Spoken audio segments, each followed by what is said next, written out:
Hey guys, and welcome to this week's episode of Gridiron Grilling, where we're talking about the best highlights from weekly sports and, of course, backyard tailgating. We've got the Senior Bowl Executive Director, Jim Nagy, here with us this week, alongside World Food Champion Chef Kelly Hargrove, where we're going to be making up something incredibly delicious. But first, we're going to check in with sports highlights this week with Davis. Keita, it's the battle of the undefeateds as we go to Notre Dame. Clemson Tigers against the Fighting Irish. Also in Jacksonville, Florida, and Georgia. And in the NFL, the Saints and Buccaneers, battle of the old guys. That and more coming up on Gridiron Grilling.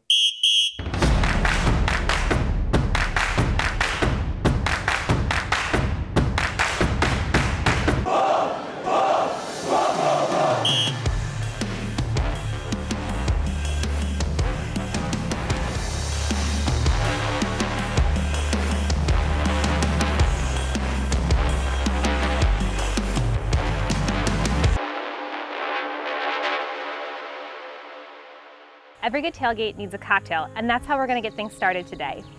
We're going to take peaches and kind of infuse it to a few of our recipes. So I wanted to make a peach tea Arnold Palmer with, of course, bourbon. Really simple recipe here. Local lemonade, sweet tea, and it's got to be sweet, and then bourbon.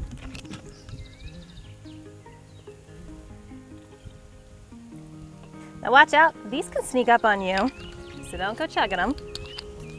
Add ice as needed. Also, I charred some lemons for garnish here. I would have used peaches. I didn't have any on hand today, but if you have peaches, charring them on the grill real quick, get those caramelized sugars, really infuses some smoky flavor. So we took a shortcut and are gonna work with our lemonade to add that as well. All right. Let's go. I'm super excited to be cooking alongside Chef Kelly Hargrove today and Jim Nagy as we are going to get this episode going. Grab a drink. Thank you. All right, Chef. All right. What do we have going on here today? I'm going to do a sweet tea marinated smoked and grilled pork tenderloin and do it in a po' boy style and have a little sandwich for Now, us. let me just pause real quick. That sounds pretty high class for a tailgate. Yeah, but we always have sweet tea to tailgate. We always have barbecue and a grill going. Something easy to do. All right, tell me how it's done. All right, we're going to take have some really good sweet tea here. And it's just like you would drink at home. But sweet tea. Sweet Can't tea. be unsweetened tea. Can't be unsweetened. And you don't want to use anything with any sort of non-sugar, like a sugar substitute. And what is this right now? This is a little bit of Southern style seasoning, about 2 to 3 tablespoons. Okay. And if I'm looking for that at the grocery store, what am I looking for? Well, there are certain name brands. There's Morton's and there's also Lowry's is the one I like. And it's just Southern style? Yes, All just right. the Lowry's seasoned salt. And if I was making it at home? That same thing, you can buy it any day of the week. Okay. All right, what'd you just put in? That was a little bit of granulated garlic. Okay. This is a little bit of granulated onion. Okay. And this is just a little bit of Worcestershire sauce, about 2 tablespoons. 2 tablespoons. Now, I like this because I didn't have to chop anything. Not at all on this dish. Just take it and you'll whisk it. And those seasonings will dissolve enough for this. And what I like to do, I'm going to reach down here. I take a gallon Ziploc bag. And I'll put the 2 pork tenderloins in here.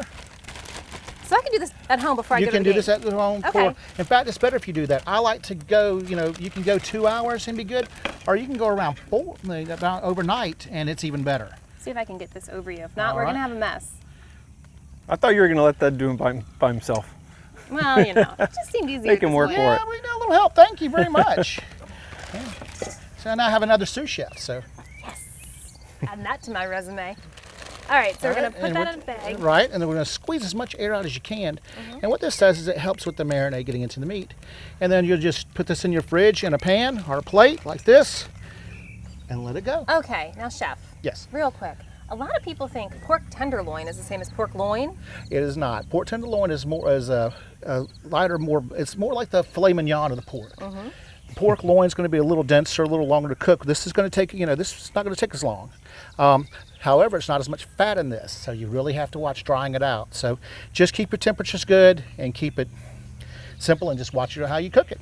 And what are you going to cook it on today? I'm going to cook it on an Oklahoma Joe grill. I have it offset right now for both smoking and direct grilling. I'm going to smoke it for a little bit first, about 15, 20 minutes if you can. Then I'm going to finish it on the hot side. What kind of wood do you think you should use? Hickory is good. I also like apple for this, or a good pecan. Either one Luckily, of those I brought all of the above. So we'll use probably a little bit of hickory and pecan. That sounds like a great combo. You know what? Let's throw these on the grill and we'll take a short break.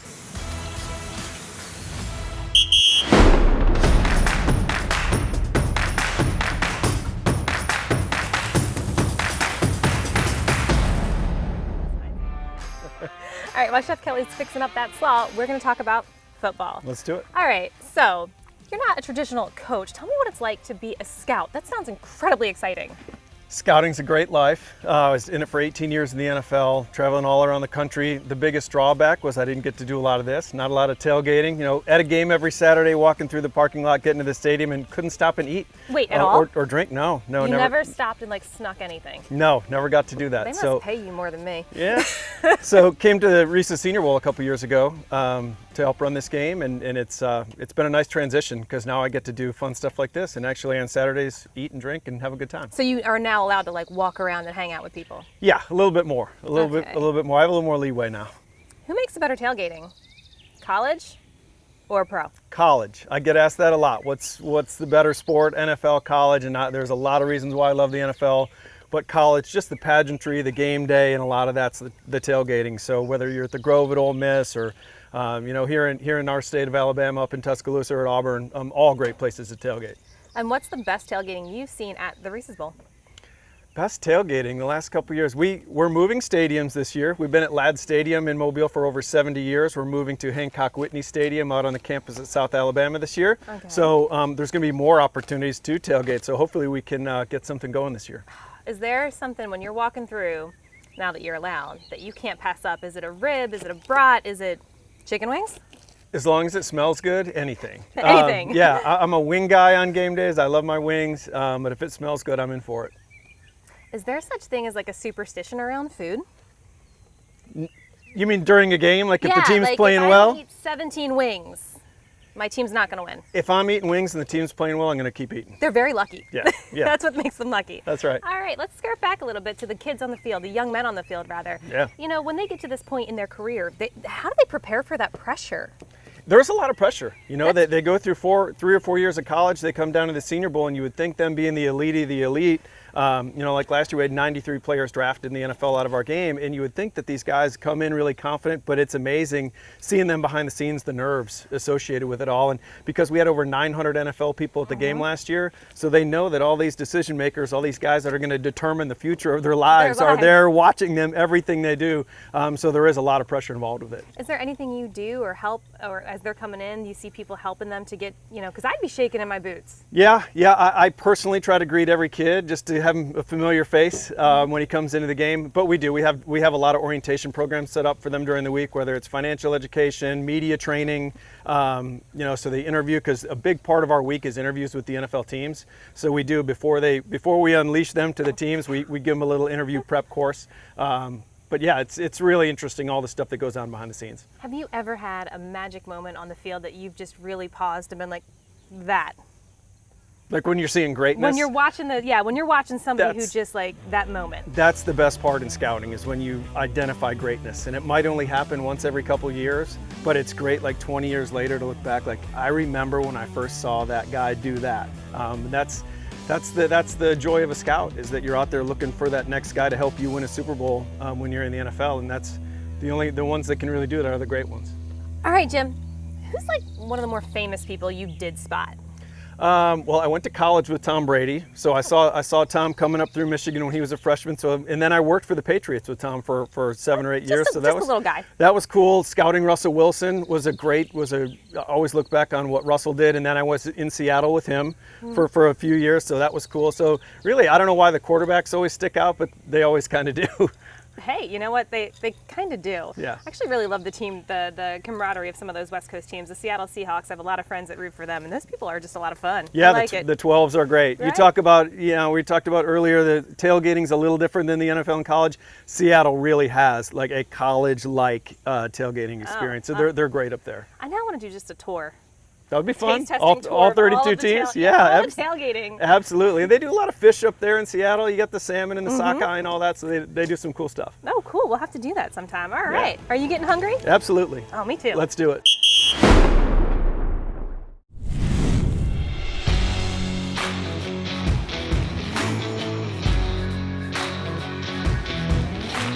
Cowboy brand charcoal. It's what we use, it's what we trust. It gives us the foundation we need for our cook. It's quick lighting, efficient, and it just does the job. Honestly, the most dependable charcoal that I've ever used. Western barbecue, what we really try to provide is an experience, so if you're at home or if you're at a cookout, you can have great tasting products with any of our wood products. We have wood chips, wood chunks, mini logs in a variety of different flavors that are good for use on backyard smokers, big rigs, gas grills, Webers, Kamados, any type of grill you use, we've got a product that is there for you. We use cowboy charcoal. I start my lump charcoal, let that get burning, then I'll add 2 to 3 wood chunks and keep those going throughout the burn. Now, I have been grilling since I was a little kid, and I got to tell you that quality lump charcoal is essential to a great grilling experience, especially if you're doing steaks, something at home on a ceramic cooker, or just even any type of charcoal grill. It's a fantastic product. It's all I use. It's all I'll ever use. Right at the end, I'll typically add a different flavor, and that's something that I can really taste right at the end. So I'll start with hickory, add maybe cherry or apple, and that really helps to enhance whatever I'm cooking. Every product that we have is kiln drying to a specific temperature so that we have a product that's going to work perfectly at home every time. There's no beating cowboy. It's the real deal.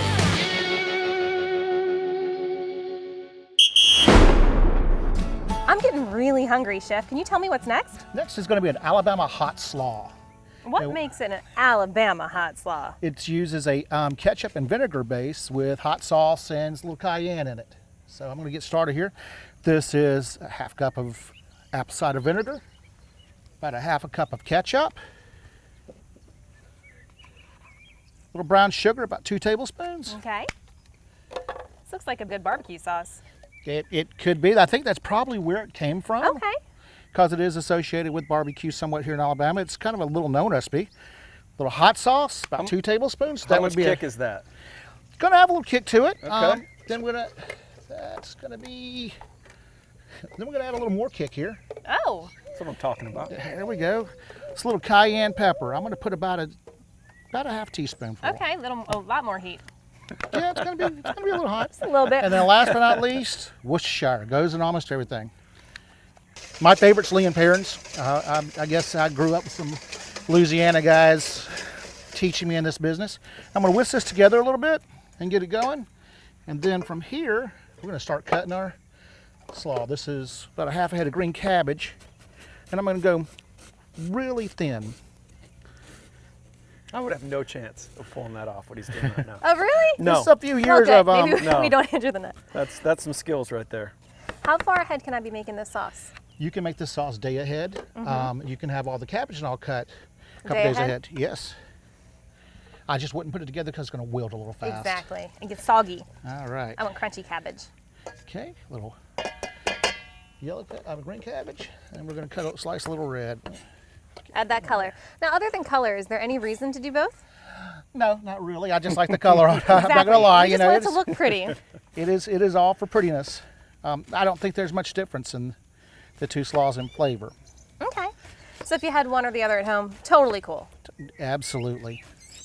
I'm learning something new today. I've always thought there was a different taste. Sweet, my job here is done. All right, slaw now. Last 2 items here. Red onion. Little red onion. Let's get the rest up in there. Take it. Do a little. Peel this onion down. This is where we all get emotional. We love it. The best tailgating Just don't party. breathe through your nose. Yeah, that's that. That's the old wives' tale that gets in your eyes. It's actually getting into your nose and comes up and gets in your tear ducts. Mm-hmm. And so you're doing a sliver on that too. Mm-hmm. Okay, Little so julienne nice cut. big bites. That's that French chef thing, julienne. Julienne. So it's a good bit of it, about half an onion. I don't know if my tailgate gets that fancy. No juliennes. That's just another name for stripping it. He said it, y'all, not me. Cutting it in strips. Okay, so we have a bell pepper here. And I'm going to de-seed it a little bit and get some of that membrane out, just so it's a little easier to cut. And I'm going to take this red bell pepper. We're going to do the same thing. So same thing here. Does it matter if it's red, yellow, orange, green? Green peppers are good. They just don't have the sweetness I like for this. So a red or a yellow is really good for this. So this brings in the sweetness to Yes, this. it gives a little more sweetness to it. All right. Last but not least, green onions, slivered. All right, those green onions going. Coach, do you cook it all at home? I try every once in a while. It's not very good, so I'm taking plenty of mental notes right now, so I can go home and maybe impress the wife with the new slaw. Oh, there you go. This is something you can do. That's how I got my wife. I could cook. I still don't know how I got mine, but that's for another show. All right, so we got it nice and mixed up. We'll let it sit for a few minutes, kind of let those flavors marry up. In the meantime, we should probably check that pork. Yeah, see where we're at on it. The last thing we need to make here is a little peach beer mustard sauce. Peach beer. Yes. Tell me about that. It's a local brewed peach beer, kind of like an IPA with a little peach flavor. It's actually very good. That sounds delicious. And then I got about a quarter cup, almost a half a cup of Creole mustard. So in Alabama style cooking, what are the roots like? It's all Southern roots. It's, there's different things to it. There's a lot of African influence. There's a lot of British influence, in fact. What did you just throw in there? Okay, I just threw about 2 tablespoons of honey. And now, last but not least, about a quarter cup of yellow mustard. So 2 types of mustard. 2 types of mustard. All right. I use French's for this one, and that's a Zatarain's Creole mustard. I just, as I said, But all things I can find at the grocery store. everything you can find at the grocery store. You writing the including list, honey. Jim? I just can't believe he's doing 2 mustards. I would have never. Double down. I thought 1 mustard would have been enough. So, Well, again, my continuous learning today. The Creole mustard's got a little more whole grain earthy flavor, and the yellow mustard's going to have that tanginess. Okay. And you need the honey to cut some of that beer, because beer can get a little bit bitter. Okay. And notice we didn't cook anything out of that beer. So. No, we didn't. So I could double up on a broth or something with 2 different kinds of mustard. And have 2 different Absolutely. flavors. Oh, yes. Absolutely. All right, there you go. All right, and there it is. All right, are we ready to pull that pork? We're going to be ready to pull that pork. Let's do it. Okay.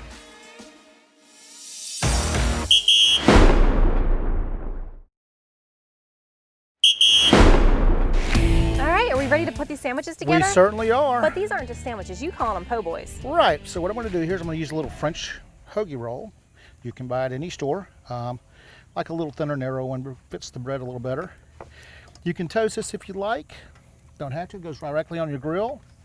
And what I'll do here is I'll put it with a little bit of the mustard sauce. Now this seems a little loose, but it's going to soak into that bread, and it's going to give you good flavor every bite.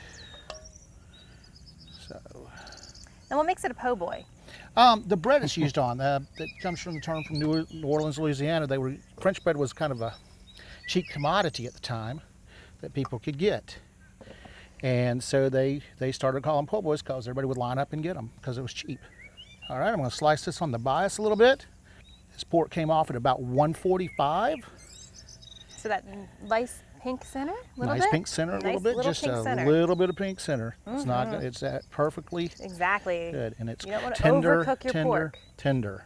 Yeah. And so I'm just going to lay this on here like this. And then, man, this is smelling amazing, Chef. I'm loving it. All right. You have all sorts of toppings to put on here. We're going to hit it with a little bit of slaw. That colorful slaw with that Bama sauce. With that Bama hot slaw, Alabama hot slaw. Bama hot There's going to be a lot of flavor on that sandwich. Yes, On sir. that po' boy. I like that, though. I like my sandwiches to have layers of flavor. You want everybody to remember you at the tailgate, don't you? That's right. You know, you want them to walk away and go, hey, That guy. That guy had the best sandwich. Because there's a lot of competition out there on those guys. Here, let me take that for you. I've had to work a few things. And then what I did here is just for a little garnish. Now that looks like something I'd put in my margarita. Or wait, no, Got a- Bloody Mary. Yes, you can. Little Wickles pickles, which is a local Alabama pickle maker. They're kind of spicy. I like spicy. If you can't tell, I like sweet and spicy going together. And then, there you go. Little pickled okra, and then a tomato. I think this all kind of goes together and comes out Very nicely. happy sandwich right there. All right, we Nice slicing it. presentation. Yeah, we certainly can. That way, I kind of did it in this way so we could slice it in 3s. Oh, I can't wait to eat that. All right, well, I've got a few recipes that I'm bringing to this tailgate party too. But first, we're going to check in with Davis for this week's highlights. All right, a big college football matchup this weekend as Clemson, traveling Notre Dame, won against number 4. However, without Heisman favorite Trevor Lawrence, is that going to impact them? We'll see. Also, we go down south to Jacksonville, where number 5 Georgia plays host to Florida. It is the world's largest cocktail party. Also, Alabama and Auburn do have bye weeks, but there is an Alabama team playing this weekend. South Alabama is going to be traveling to number 15 and undefeated Coastal Carolina. And the return of the Pac, the Pac-12, returns back to action today. Also in the NFL, the Pittsburgh Steelers are going to be traveling on down to Jerry's World, taking on the Dallas Cowboys. Atlanta Falcons are going to be playing host to the Denver Broncos. And we go down to Tampa, where Tom Brady taking on Drew Brees. Battle of the old guys. Also a battle of the NFC South. That's going to be on Sunday night with kickoff at 7:30. Back to you guys. All right, you guys. Chef, while you were hard working, I was sneaking a little grilled sausages and a little grilled skirt steak just to round this meal out. Looks fabulous. Tell you what, I feel like we've worked up an appetite, and I don't know about you guys, but I'm ready to watch the game. Me too. All right. Ooh. Let's get this ready. Get some stuff going. All right, so we're just gonna do a really quick hoagie sandwich here. We have some sausages, because you can't not have sausages at a party. Not really doing anything with those. We're gonna leave them off to the side, let them cool for a minute before we all dive in. But we've been letting the steak rest for a few minutes now. And we're just gonna slice it very thin, because I like to pile my steak on to a hoagie. I want layers.